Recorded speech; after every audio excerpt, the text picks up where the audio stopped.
नमस्कार, मैं एनआर मनोहर। मेरा खास कार्यक्रम मुलाकात खास व्यक्तित्व में आज मेरी मुलाकात हो रही है ठाकुर करण सिंह दाता से। मैं आपकी भूमिका की बात करूं तो आपका परिचय आपके पिता ठाकुर मदन सिंह जी से लिया जा सकता है, जो दातारामगढ़ विरासत के सबसे बड़ा दानदाता के रूप में उनकी पहचान रही है। उसी विरासत के सदस्य के रूप में आज मैं बात करूंगा ठाकुर करण सिंह जी से। पहले हमारे चैनल में करण सिंह जी, आपका स्वागत। आपका बहुत बहुत धन्यवाद मनोज जी, आपने मुझे चैनल पे बुलाया। Thank you. सवालों का मैं सिलसिला शुरू करूं सियासत और आपकी बीती विरासत को मैं संजो कर कुछ सवाल लूँगा। पहला सवाल, मैं उस विरासत के उस सदस्य के साथ बैठा हूं जिनके पिता 3 बार दातारामगढ़ के विधायक बने जी। एक दानदाता की बात आए, एक अदब से उनका नाम हर की ज़बान पे लिया जाता है जी। वो विरासत दातारामगढ़ में आगे बढ़नी चाहिए, विधानसभा में आगे जानी चाहिए, लेकिन ऐसा क्या हुआ कि 3 बार के एमएलए के पुत्र से, उनके बेटे से मैं बात कर रहा हूं, जो राजनीति में मुझे सक्रिय भी नज़र आते हैं, लेकिन वो हल्का सा खालीपन, वो क्या है, थोड़ा समझाइए। यहाँ से शुरुआत करते हैं। देखिए, आपका कहना बिल्कुल सही है। लोग उनको दानदाता ही नहीं, समाज सेवक के नाम से भी बहुत जानते हैं, और हम तो उनकी बराबरी तो कर ही नहीं सकते, कोई वो है ही नहीं। पर जहाँ तक ये है कि उनकी विरासत हमने क्यों नहीं ली, तो मैं आपको बड़ी स्पष्ट कर दूं कि वो एक ऐसे इंसान थे कि जिन्होंने कभी वंशवाद को बढ़ावा नहीं दिया।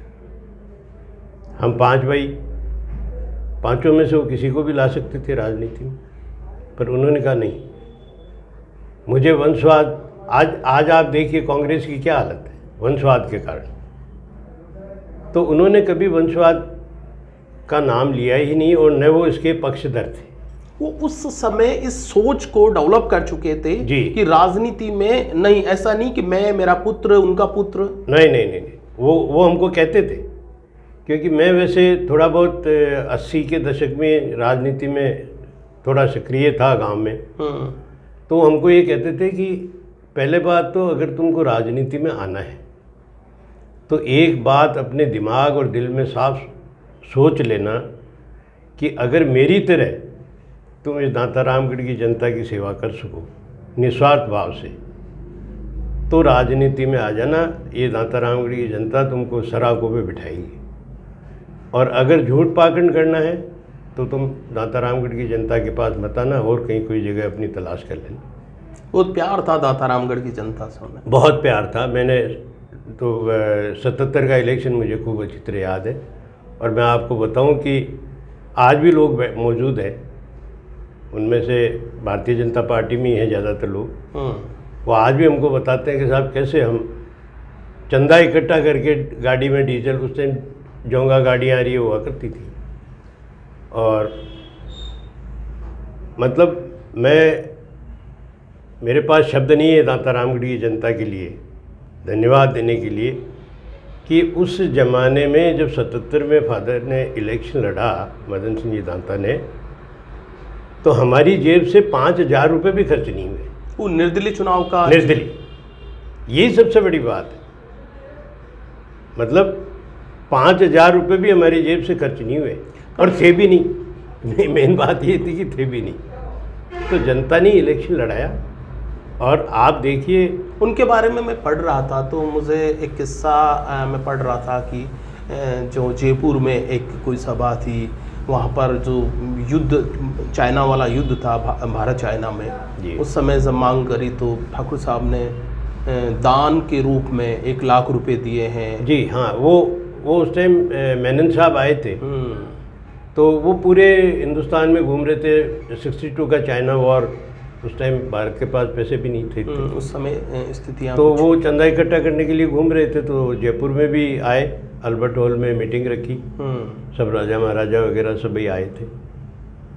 तो उस टाइम फादर को एक चेक मिला था जागीरी की प्रीवी पर्स का। जी। वो फॉर्चुनेटली उसके एक दिन पहले ही मिला था उस मीटिंग के।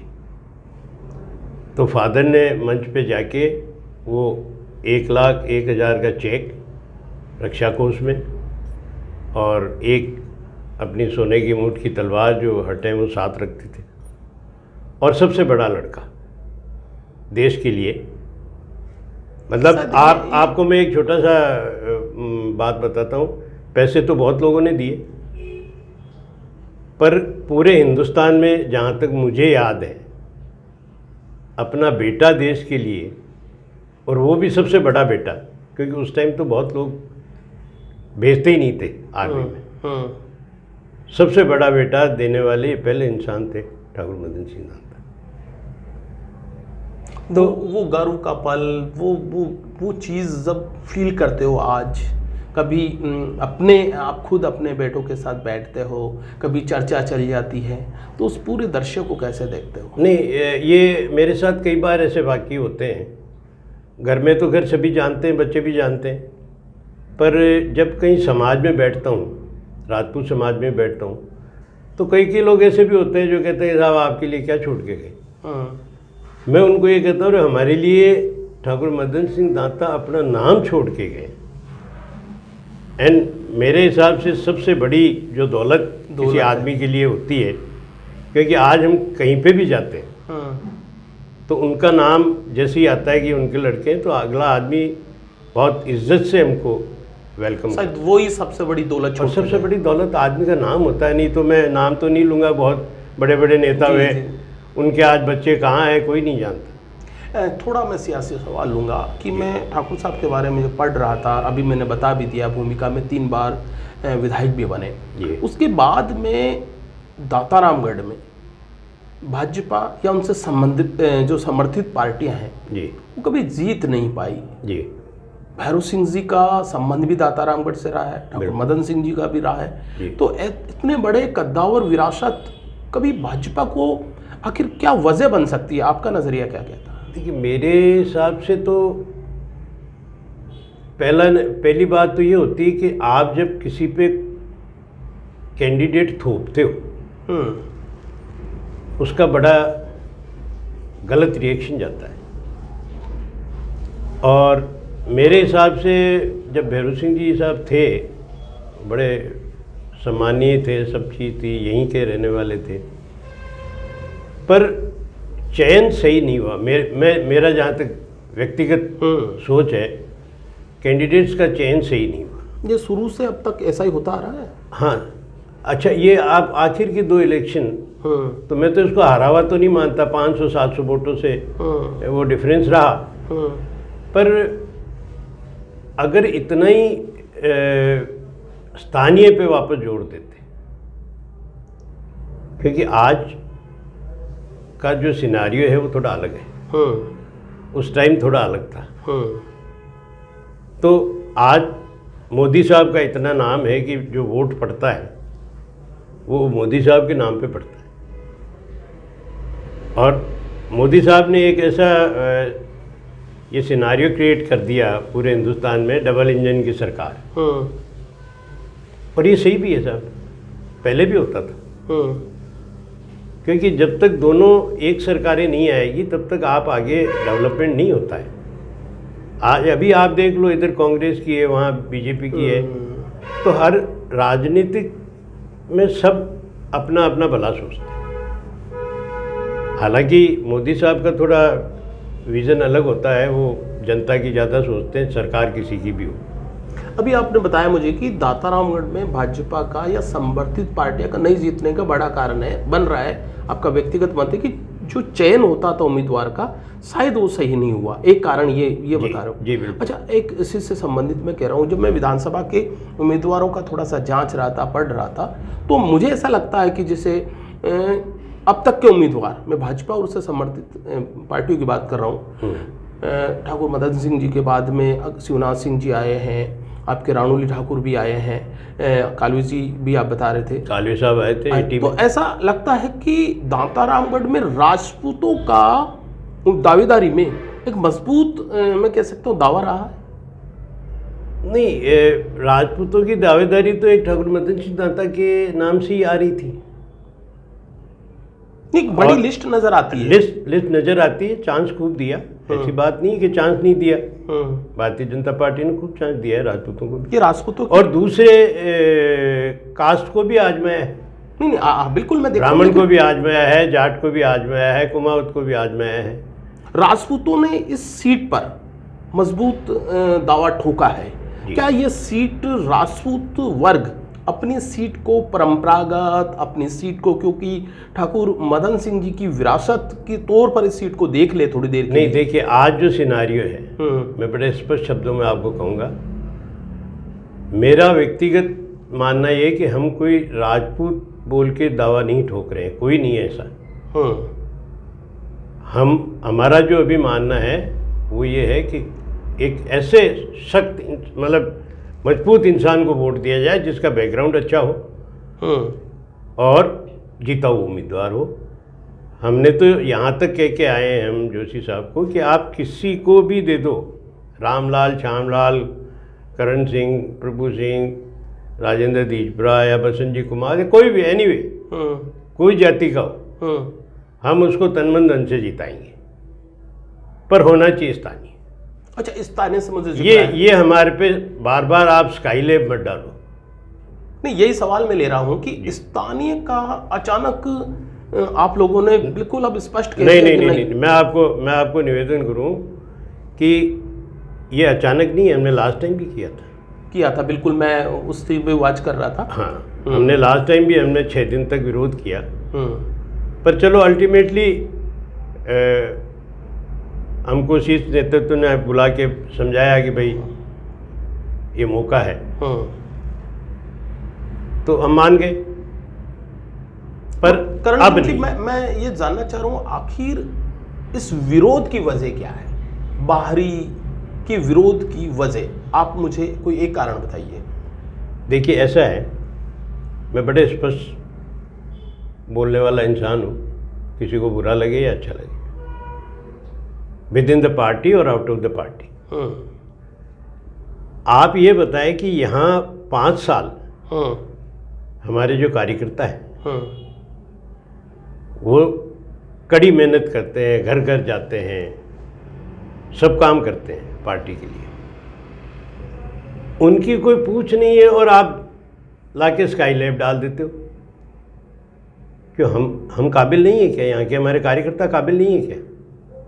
मैं साहब आपको बताऊँ, यहाँ का एक मंडल अध्यक्ष को भी अगर टिकट दे दिया ना, तो उसको भी हम जीता के लाएंगे। एक बूथ अध्यक्ष को भी दे दिया तो उसको भी जीता के लाएंगे। पर अब की बार बाहरी कतई बर्दाश्त नहीं।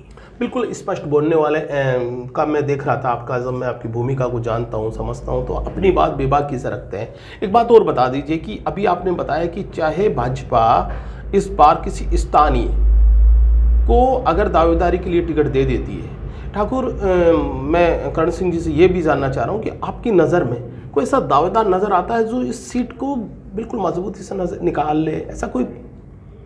साहब, मैं आपको बोल रहा हूँ कि जो हमने एक अभी समिति बना रखी, इसमें हम 26 लोग हैं अभी जी, जिसमें मंडल अध्यक्ष भी 6 हमारे साथ हैं। इन 26 के अलावा भी 20 तो दावेदार है, 6 मंडल अध्यक्ष हैं। इन 26 के अलावा भी अगर 27वें को भी देंगे तो हम उसको जिता के लाएंगे। यहाँ ऐसा आज का जो सिनारियो है ना साहब, ये बिल्कुल चेंज हो गया है कि यही आदमी जीत सकता है, यही आदमी जीत सकता है। नहीं, भारतीय जनता पार्टी का कोई भी कार्यकर्ता, चाहे वो छोटे से हो चाहे बड़ा हो, किसी को भी टिकट दे दे, कमल का फूल देते, उस कमल को फूल को। दातारामगढ़ से सीकर सांसद जो महाराज जी है, पूर्व जिला अध्यक्ष इंदिरा चौधरी है, प्रेम सिंह बाजोर है जी, मधु कुमावत है जी, ये वो नाम है जो कयास जुड़ रहा है इनसे। क्या लगता है कि इस बार नहीं आप लोगों ने ठान लिया है कि नहीं? बहुत मुझे एक बात समझ में नहीं आई। पहले बात तो मेरे ख्याल से तो वो आएंगे नहीं। बड़े बड़े पोस्टर लगे हुए नहीं, पोस्टर अलग होती है। पोस्टर कैंपेन जो है वो तो टिकट मिलने के बाद करनी चाहिए, पहले कर रहे हैं तो अपनी मर्जी की बात है। मैं ये पूछना चाहता हूँ कि ये बाहर के आदमियों के आप नाम क्यों गिना रहे हो? कि यहाँ कमी है क्या लोगों की? यहाँ कमी है क्या लोगों की? जब हम सारे मिलके ये कह रहे हैं कि आप स्थानीय को टिकट दो। अच्छा, दूसरी बात मैं आपको मनोज जी एक बात बोलूँ, हमारी सबसे बड़ी प्रॉब्लम क्या हो जाती है, चौटाला जी को यहाँ से चुनाव लड़ाया, जीते और गए, किसके पास जाए? वो कसक, वो 5 साल वो पीड़ा अभी भी महसूस हो रही है। इसलिए अब हमको जो है, अच्छा चलो हरी जी, भगवान उनकी आत्मा को शांति दे, हरी जी भी बाहर के थे, पर वो एक ऐसे सच्चे इंसान थे कि उनके लिए हमने पहले बार तो कोई विरोध ही नहीं किया, दूसरी बात हमने विरोध किया, फिर भी हम चलो ये सोच के कि चलो अच्छे इंसान हैं, दिल से बड़े सबको अपना लेते हैं, बहुत साफ सुथरे इंसान थे, इसमें कोई दो राय नहीं है।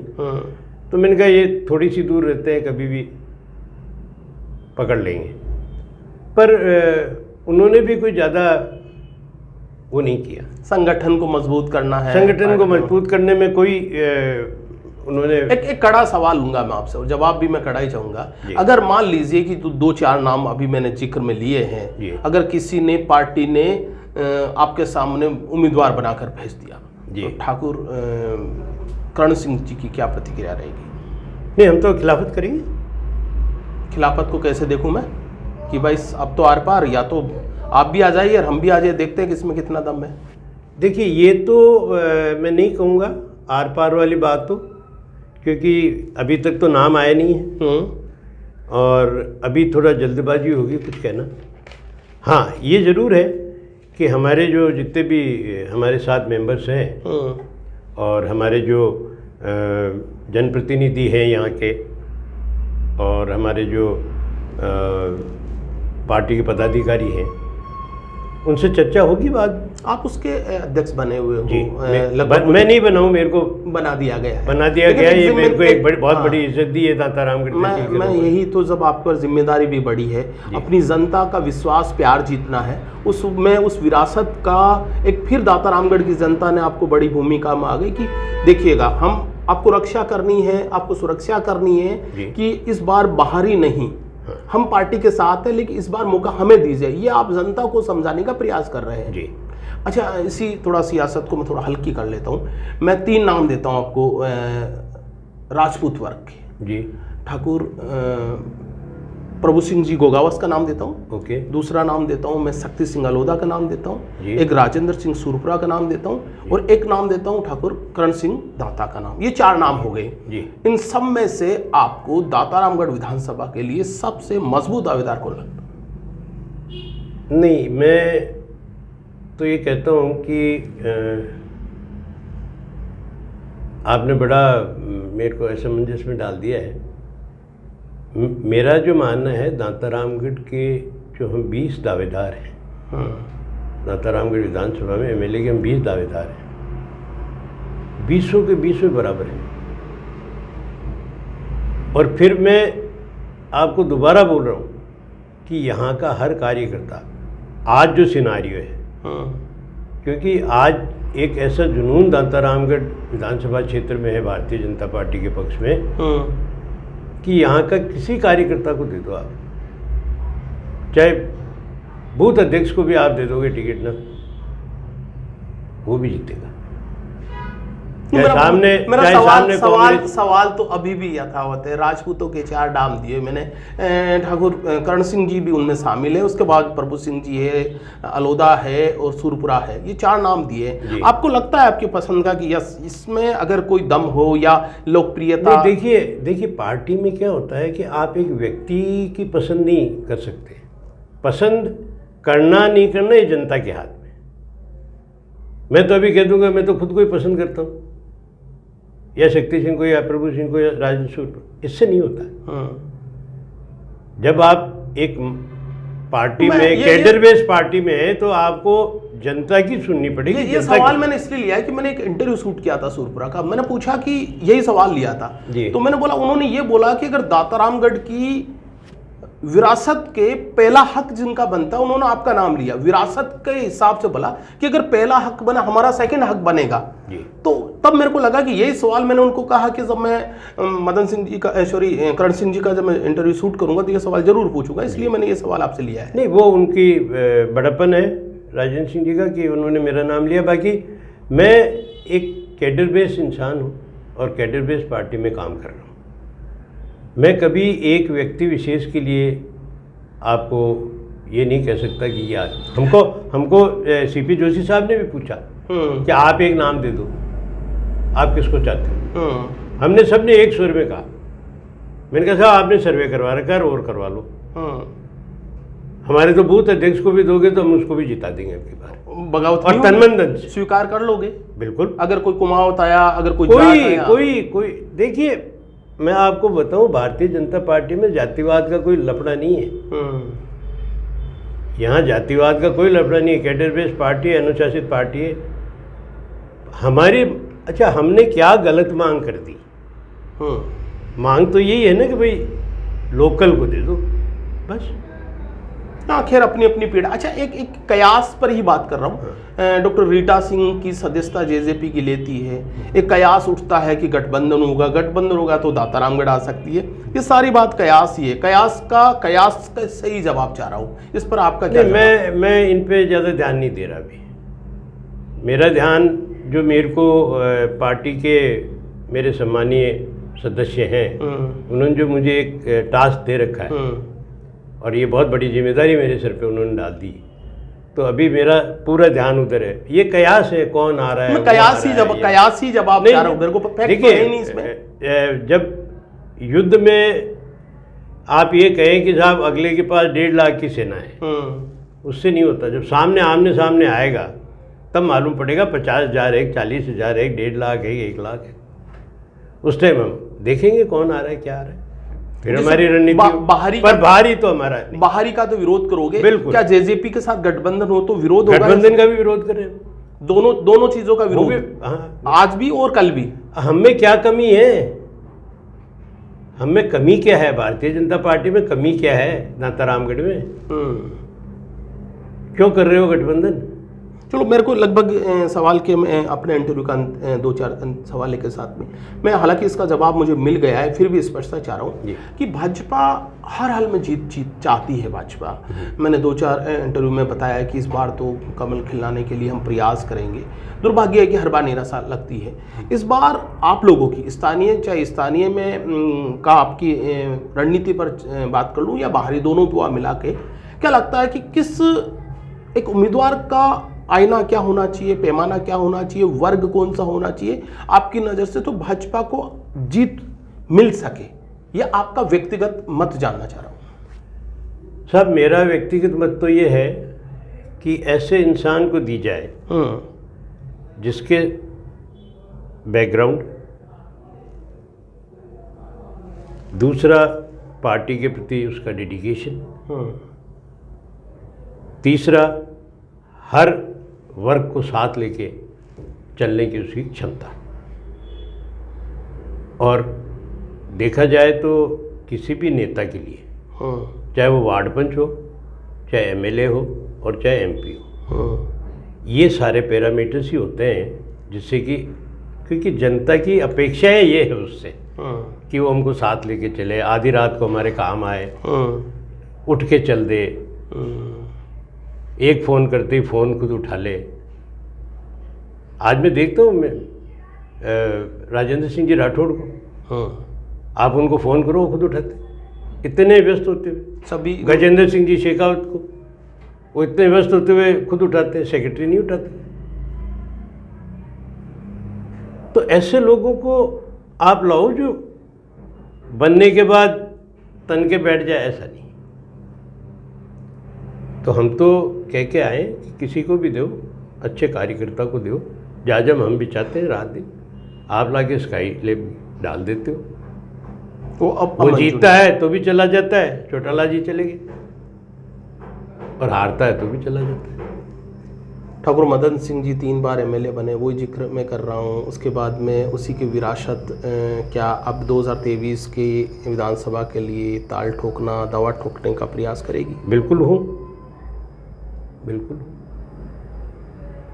अगर जो 20 उम्मीदवार आपने जिक्र किया है उनमें से एक आपका भी है जी, सबने सर्वमान्य से ये कहा कि ठाकुर साहब करण सिंह जी आइए मैदान में, हम आपको उम्मीदवार बनाते हैं जी, तो क्या लगता है कि जनता के बीच में जाकर दवा ठोकोगे? बिल्कुल, और पूरी कोशिश करूंगा कि मैं ठाकुर मदन सिंह दांता के 5 चिन्हों पे चलूं।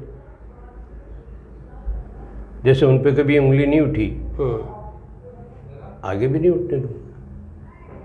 एक सवाल, जो जब आपने 2 दिन पहले हम मिलने गए, जयपुर गए, अपनी बात रखी, आपका जो उनको लेटर जो दिया है वो भी सोशल मीडिया में वायरल भी हुआ है, उनमें कल से एक मुख्य अखबार ने खबर भी छापी है, मधु कुमावत को नाम को लेकर 2 कयास आ रहे हैं। एक आ रहा है कि वो स्थानीय है जी, उनका वोटर लिस्ट में नाम है जी, तो हमें बाहरी कैसे हुई। दूसरा नाम आता है, आप कहते हैं कि नहीं साहब बाहरी है, ये थोड़ा क्या क्या है? नहीं, बाहरी तो है।